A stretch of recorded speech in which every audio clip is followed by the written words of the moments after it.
one of the things I thought was interesting in the locker room yesterday, Nick Bosa said that he thinks the 49ers defensive line is improved. And you know what? I was thinking about it, Chase, and I'm like, well, I kind of agree. That the defensive line's improved. Now, other people who want to kind of spin their own narrative are, hey, the 49ers lost Eric Armstead. But did they really lose Eric Armstead? Or did they move on from Eric Armstead to younger, healthier, cheaper options? So I don't look at it as they lost Eric Armstead. I look at it as they moved on from Eric Armstead. And to me, Collins and, Floyd on the starting group and then Elliott behind, I think you added 3 pretty decent players up front. What do you think? Do you agree with Bosa that the Niners D-line is improved? It seems to be a largely debatable opinion. So I think their front 4 is better. And I know that the Niners moved off of Eric Armstead, who was a team captain up for the Walter Payton Man of the Year. He's a Sacramento guy, and he was beloved in the Bay Area. And he had his moments where he was a terrific and dominant player. And when the games mattered most in the NFL playoffs, he played some of his best football when he was a San Francisco 49er. The issue, though, the last 2 years, he's been banged up a lot and the production has been down. So when you actually look at the numbers, Malik Collins is about $10 million cheaper than Eric Armstead this year. So the Niners were able to save money, and he's actually been more productive, more available, and the healthier player. So he was actually more impactful. And he has some scheme familiarity here because he played under D'Amico Ryans last year, and we saw in a small sample size what he's capable of doing. I think he could be one of the X factors for this team this year. Against the Raiders, he took on 2 blockers, threw them to the side with force, and then was able to make a tackle in the run game. And he didn't grade out necessarily high as a run defender last year, but he's a different prototype at defensive tackle than Eric Armstead. And I think he's going to be a better player this year than Eric Armstead at a cheaper rate. So you add him to defensive tackle. I think that Javon Hargrave is just due for a bounce back year. And he had a bad year last year after signing that 4-year, $84 million contract, but still had 7 sacks.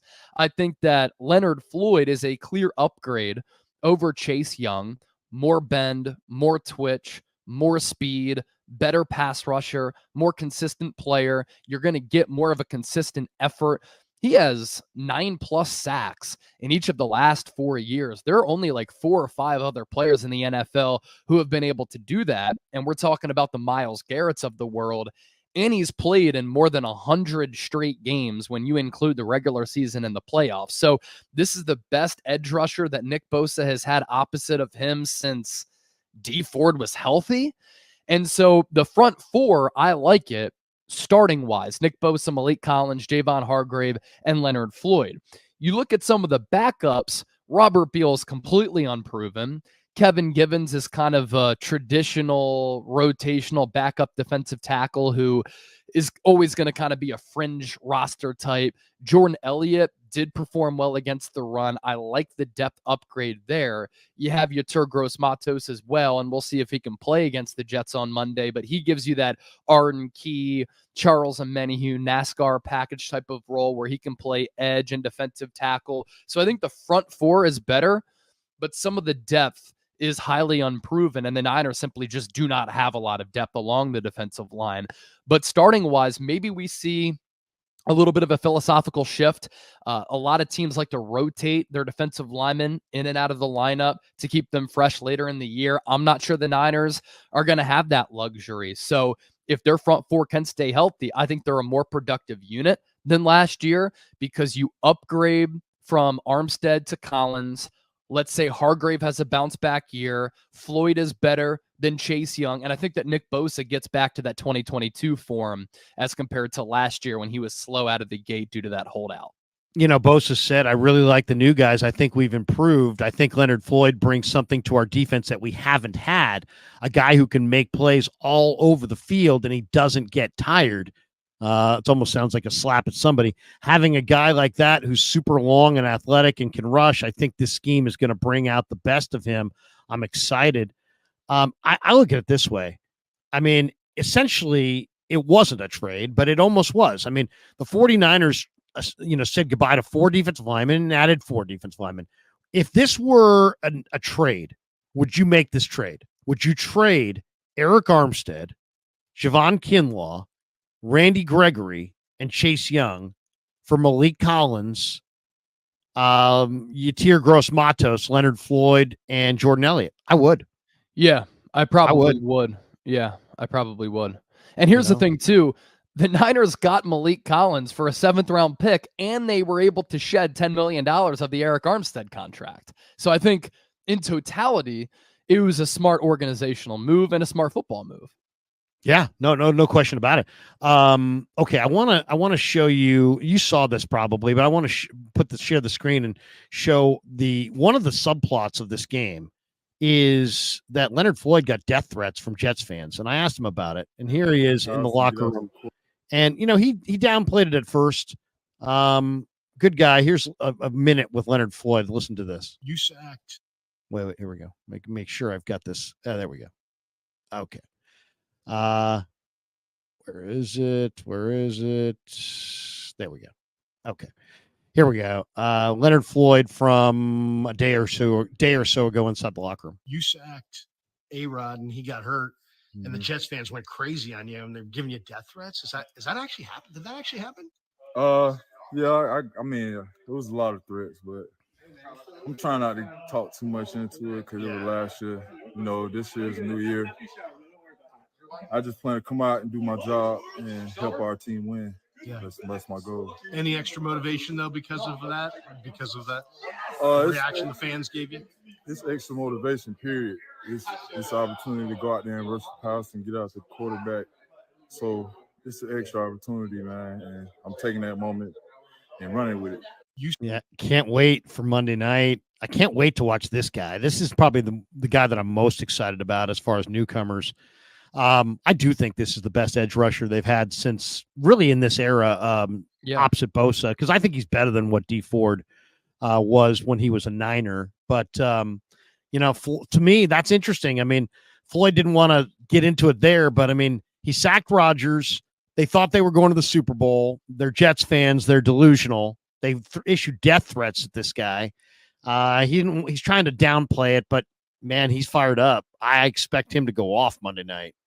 Here's the thing, too. There was nothing dirty about that play. Aaron Rodgers playing on the worst surface in the National Football League, and the Niners have been very vocal about this at MetLife Stadium, got tackled, and he had the weight of another player on top of him, and his Achilles just gave out. It's not like Leonard Floyd dove into his knee to try to hurt him or tear his ACL. He tore his Achilles because that surface stinks, and it just gave out for a quarterback who's 40 years old. So I think it's ridiculous that anybody would send Leonard Floyd a death threat. But look, as we know, the word fan stands for fanatic. And I think Jets fans, even though they won that game in week 1, knew that their season was going down the drain just because of terrible quarterback play with Zach Wilson. And their hopes went dormant once again because Aaron Rodgers was out. Everybody hit like and subscribe. If you hit like, that helps the algorithm. More people find the stream. If you hit subscribe and click that notification bell anytime I go live or Chase goes live on Chat Sports, you can not miss any of it. And Chase, what is the schedule that you're like? What's the routine this year for what you're doing in and around Niner games on game day? Yeah, so I do shows every single day on the 49ers Report by Chat Sports. We just surpassed 138,000 subscribers, so be sure to subscribe. And I try to, anytime I get on the microphone in front of the camera, be as entertaining, informative, insightful, and thought-provoking as possible. I love to involve the audience, too. That's part of what we do at Chat Sports. So I do regular shows every single day, which just go out as standard videos. And then we go live a couple of times per week. And then we do crazy numbers for our watch parties, which I think are the best place to experience a Niners game day online outside of being at the actual game, because people tune in from all across the globe. when I was doing the watch party for the Super Bowl back in February, I think we had 30,000 people watching at one time, and we did 3 million views on that stream.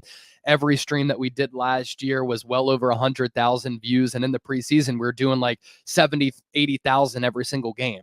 So I'll go live for an hour, hour and a half before every Niners game. We'll do a pregame show. We'll drive some super chats and we'll interact with the audience and we'll preview that upcoming game. And then during the game, I get to do some live play-by-play. I did that a lot in college and to start my career. And it almost gives people who can't watch the game an avenue to kind of hear what's going on with the game, because keep in mind that not everybody has Peacock or can afford it. Not everybody has these streaming services. And then sometimes these games regionally aren't available for people in America, or if they're international viewers. So we kind of serve as like the go-to spot for free for people to tap in. So that's kind of what we bring to the table in general on the channel, if you're not familiar. Well, very cool. And Chat Sports, give them a follow. And of course, why am I promoting that? Because they're already have over 100,000 subs, but you guys are doing great work. And that's why you have all the subs that you have. As far as the 49ers question mark going into this game, how concerned are you with the Niners offensive line's ability to block this front? This is, Javon Kinlaw going over to, and who's put on 30 pounds, they say. And then you got Quinnen Williams. We know Kinlaw's not a rusher. He's just a run defender, but he'll clog the middle. They got a great spring out of Leonard Taylor, the rookie from Miami. They can, even though they don't have, they don't have Reddick, they still have Michael Clemens, Jermaine Johnson, Will McDonald, Tack McKinley, Braden McGregor. I mean, they got dudes for sure. They got Sauce and Reed on the back end. I think Chuck Clark might be a guy that Shanahan might go after. But how do you see the matchup of the Niner offense and this Jets D?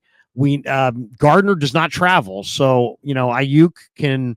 They can move Aiyuk around and get him matched up on Reed if they so choose. Yeah, so I'm obviously worried about Colton McKivitz at right tackle. He gave up 47 pressures last year, and I just don't know if he's a starting caliber right tackle for a team that has Super Bowl aspirations. I know that the Niners team building philosophy is to pay players who score touchdowns.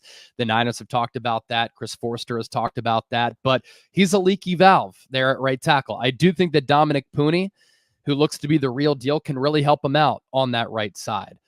But Jake Brendel is kind of an average center as well. Aaron Banks has had his up and downs. So the matchup between the Niners offensive line, which is a weakness outside of Trent Williams, and the Jets defensive line, which is a strength, is a big storyline in this game. Quinnen Williams is so difficult to stop. We saw Javon Kinlaw finally turn the corner, and now he gets to play under Robert Saleh, where if he can stay healthy, I think that he can end up having a really good year on a one-year contract.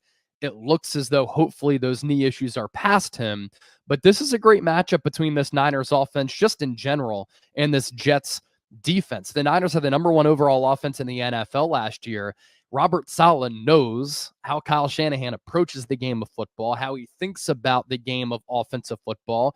And the Jets were number one in yards per play given up at 4.6 last year. And the Niners struggled against top defenses and really good defensive coordinators a year ago. The Cleveland Browns led by Jim Schwartz. The Minnesota Vikings led by Brian Flores. The Cincinnati Bengals led by Lou Anarumo. I probably butchered his name. The Baltimore Ravens. The Baltimore Ravens with Mike McDonald, and then Steve Spagnuolo and the Kansas City Chiefs. So those elite defenses were kind of the Niners' offensive kryptonite last year. And now you start week one, you're kind of patching things together, right? Brandon Aiyuk just joined the team earlier this week for his first official practice. Hopefully Trent Williams is going to be able to play. I loved your reporting that Aiyuk looked winded. Trent Williams looked winded. Look, there's nothing that can replicate training camp practices, 11-on-11s, game speed, game physicality. So hopefully they're going to be able to get up the speed, but also they're probably not going to be 100%. So really good matchup. And then Brandon Aiyuk, he wanted to get paid. He got $30 million per year, $76 million in guaranteed money. Now it's time to prove it against one of the upper echelon corners in the game in Sauce Gardner, who last year had an overall PFF grade of 88.6, a coverage grade of 90.8, only gave up 8.7 yards per catch, and a passer rating allowed of 76.5. And one more thing, Jets linebackers are really good. Quincy Williams and CJ Mosley, a lot of people have allowed them to fall under the radar, but outside of Dre Greenlaw and Fred Warner last year, that was one of the best linebacking duos in the NFL. We're going to find out how improved the Niner O-line is. Their pass protection was a major weakness last year. They ranked 24th in the NFL, but they bring in Dominic Pooney. He plugs and plays at right guard, and I love the kid. He's a tremendous kid. I love talking to him. Yep. Great personality, great athlete. I mean, he's really, you should see the guy shoot the basketball in their hoop in the room. He's a pretty good athlete. I mentioned to him, I'm like, hey man, don't ever challenge Trent to a game of horse because he'll sit from 25 feet away and just drain threes. He's like, really? I'm like, yeah, really. And Juwan Jennings as well. Juwan Jennings can shoot the hell out of the basketball. Reddick, I asked Bob Wischusen about Reddick. Robert Saleh won't even call him out for the game, and yet he hasn't shown up all summer. There's no chance that Hassan Reddick's playing Monday night, right? I would be shocked if he plays. I just don't envision a scenario in which he can play. Just coming in cold off an off season in which he didn't attend anything, and you expect him to play week 1 against the Niners. I just don't see how that's possible. I don't either. What do you think of the trade-off? The Eagles got Bryce Huff, the Jets got Hassan Reddick, but then don't have Reddick. How much is the loss of Huff? What's he looked like this summer? I think he led the Jets last year in total pressures. So it's not like they're just losing a guy; they're losing a significant piece. Yeah, he had 47 pressures, I believe, and 10 sacks, and he played less than 50% of the snaps. So he was the Jets' best edge rusher last year, and a pretty good developmental story for that organization because he was actually UDFA out of Memphis, and then he got $17 million per year from the Eagles. It's interesting because Vic Fangio kind of has him playing a newer position. He's never been highly graded against the run, but he made some strides there. They're going to ask him and the other edge rushers to drop back in coverage. And he actually played deep into the second preseason game for a player who got paid a lot, made a really good tackle on a quick hitting pass to the perimeter on a wide receiver screen. He was able to make that play, made some good plays against the run. And he's still a really young player who I think his best football is to come. And the Eagles, sign him away from the Jets. They trade Hassan Reddick to the Jets, and they get a 3rd-round pick, and Reddick hasn't reported yet, and that 3rd could become a 2. So I think the Eagles kind of fleeced New York, and that's nothing new because the Jets are kind of a joke.